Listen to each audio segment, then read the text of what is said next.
donne mon avis sur le Bitcoin. Que fera le Bitcoin cette semaine?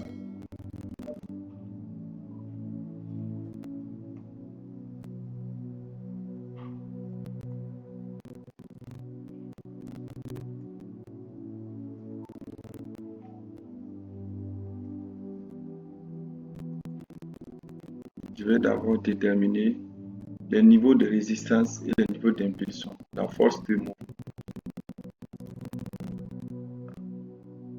la force des impulsions et le niveau de résistance. Avec ces niveaux 1, 2, 3, ça me permet de déterminer les niveaux de résistance futurs. Vous voyez, non? Vous voyez comment les niveaux sont respectés. Donc, avec une première impulsion et une première correction, ça me permet de déterminer les autres mouvements. Prends là, là, là. Donc, ensuite, vous voyez comment le marché est ici, venu ici, ensuite il est revenu sur cette ligne. Ensuite, il est venu ici, toucher la ligne centrale, il est revenu sur cette ligne. Ensuite, dès qu'il a traversé cette ligne centrale, il a touché la ligne suivante. Ensuite, il est revenu au centre des dés et il est reparti ici. Regardez. On va mesurer la force des impulsions pour voir si les impulsions se correspondent.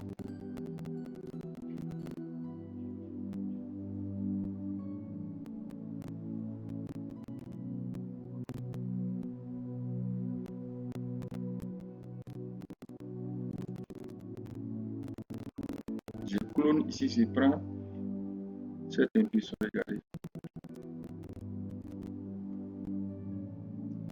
Ensuite, je clone ici encore une seconde fois. Je viens mettre ici. Vous voyez que les impulsions sont presque égales. Quand le marché a stagné ici, après cette manipulation, voilà l'impulsion que le marché a fait pour la première fois. Arrivé au niveau de la ligne centrale, le marché a manipulé jusqu'à toucher cette ligne-là. Ensuite, il a décollé ici, exactement la même impulsion que le marché a fait ici. Il a répété la même chose. Et arrivé sur cette ligne, le marché a recommencé la manipulation jusqu'à ce niveau-là. Et ensuite, arrivé ici, il a fait la même impulsion encore une seconde fois. Une troisième fois plutôt. Voilà la première fois, deuxième fois, troisième fois. Vous voyez, non? Donc, les impulsions sont presque égales. Et les impulsions correspondent exactement aux lignes du Pitfall. Vous voyez, non? De là à là. Ensuite ici, ici à ici. Et de là à là. Ensuite, il est revenu ici. Avec la même force. Voilà. Maintenant, nous allons mesurer le mouvement des retours. Ça, c'était la hausse pendant la tendance haussière. Maintenant, on va mesurer les retours. Regardez.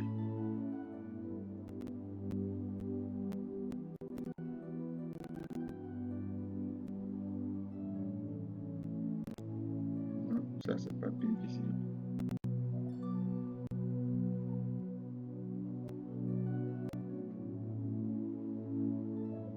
J'ai mis une ligne très bien visible. Donc, prenez les zones qui sera mieux. Oui. Regardez la première impulsion baissière.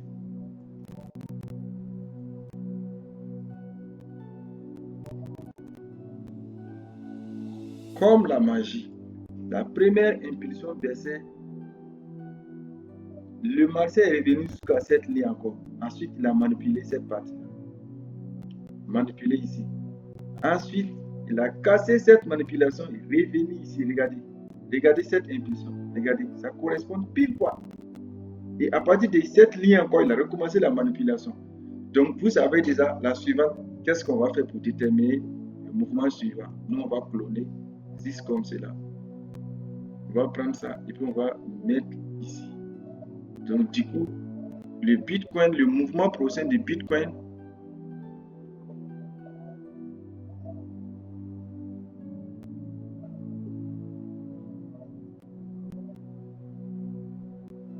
j'attends le Bitcoin à 41 000 $. 41 338 $.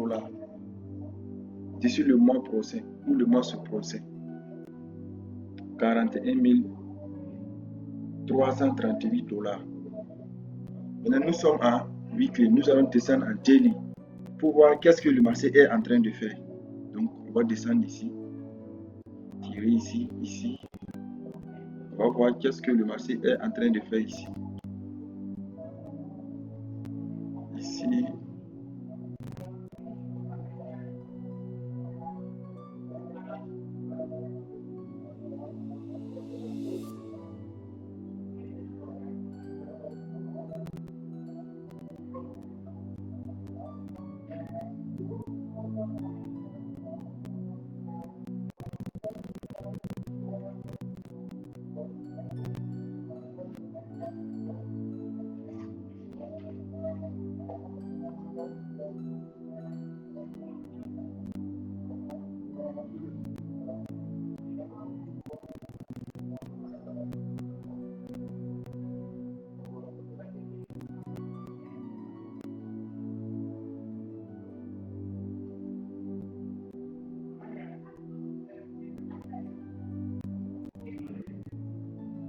Ensuite, nous allons mesurer la durée de cette manipulation. On va mesurer la durée de cette manipulation. Cette manipulation a commencé dès l'entrée ici du canal de ce range là. On va commencer à l'entrée du range. Nous allons mesurer la lente. On va prendre le jour de la rentrée du range jusqu'à le jour que le marché a sorti du range. Ça fait combien? Ça fait 73 jours. 73 jours. Okay. Nous allons voir aujourd'hui qu'est-ce que le marché est en train de faire.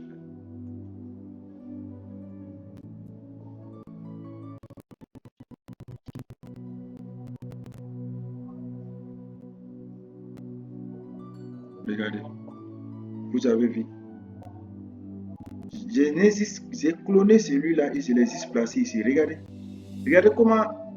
C'est-à-dire que quoi? À partir du moment où le marché a fini cette manipulation, qu'il a cassé, et que ce mouvement-là a été répliqué ici, là. Vous voyez, non? Pile poil, à la fin d'ici, là. Le marché a fait une vive réaction. Une vive réaction. Voilà. Moi, je pouvais déterminer ce niveau-là avec mon indicateur.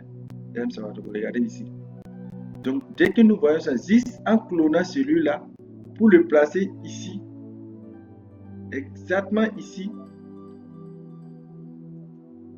je répète, regardez bien, regardez ici. Là, regardez comment je vais déterminer ce range-là, regardez. Je clone celui-là comme cela. Et je le prends, je le place juste à la fin. Je le place juste à la fin. Juste à la fin de celui-là qui est ici, là. Vous voyez, non? Regardez, on arrive à déterminer le niveau de résistance du range. Regardez. À la minute près. Ça, c'est le Bitcoin actuellement. Maintenant, nous avons mesuré ici, nous avons vu que le marché a passé 73 jours. Cette manipulation a pris 73 jours.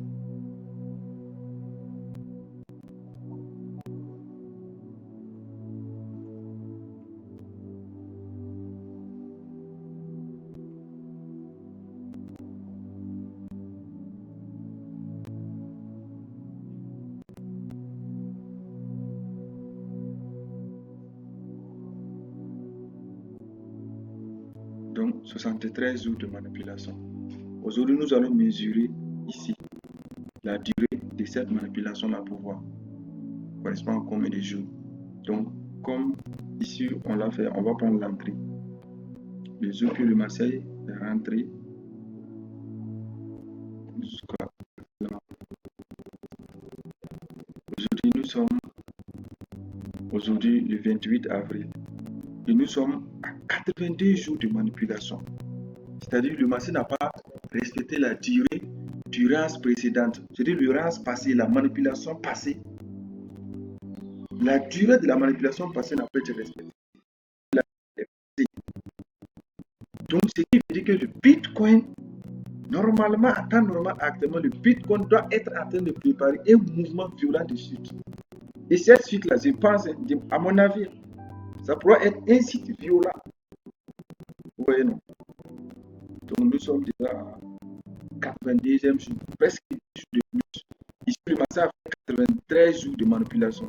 Aujourd'hui, nous sommes à 82e jour de manipulation. Voilà. Donc, on va descendre temps inférieur 4 heures pour voir qu'est-ce que le marché est en train de préparer. C'est en 4 heures, regardez. C'est en 4 heures. Trace une ligne de tendance ici.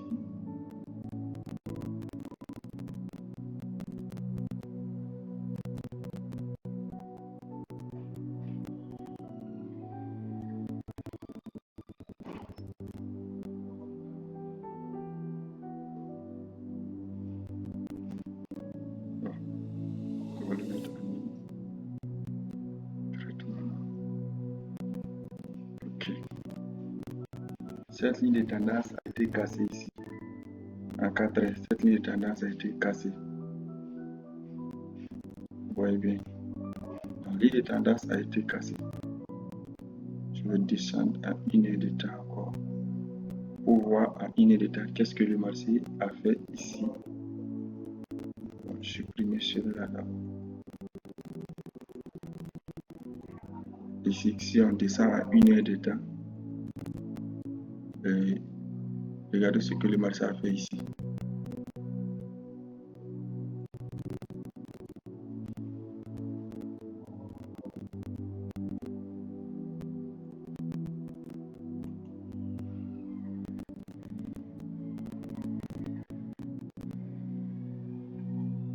Comment on appelle ça? Un double top. Et ça, c'est un segment de retournement de tendance. Le Bitcoin a fait au sommet de cette manipulation un double top. Premier top, deuxième top. Ensuite, le Bitcoin a cassé ici la ligne de cours. Ensuite, cette nuit-là, le Bitcoin est revenu faire ici ce qu'on appelle un pullback. Et après ce pullback, voilà ce que le marché est en train de faire. Voilà ce que le marché est en train de faire. Donc, les règles de l'analyse technique nous disent quoi? Sur le marché, fait une figure de retour. Comme cela. Ensuite, sur le marché, casse cette ligne-là. Suivi d'un pullback, nous allons prendre cette distance-là. Nous allons la répliquer ici. Comme cela.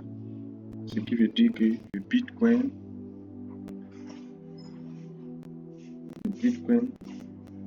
après ce pullback là, voilà comment on peut placer ici. Le plus haut du pullback jusqu'ici. Voilà le mouvement qu'on attend d'ici demain et après demain. Voilà le mouvement qu'on attend du Bitcoin. Mais pour moi je trouve que le Bitcoin pourra chuter plus, pourra venir jusqu'au plus bas de cette manipulation là. Je vais avec le Bitcoin. Ouais.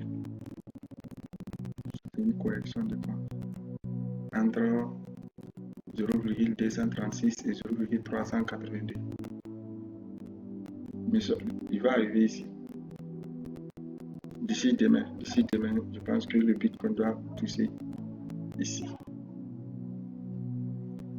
Et voilà, mes amis, c'était mon avis sur le Bitcoin à l'état à venir. Donc pour moi, je pense que le Bitcoin pourra chuter jusqu'à...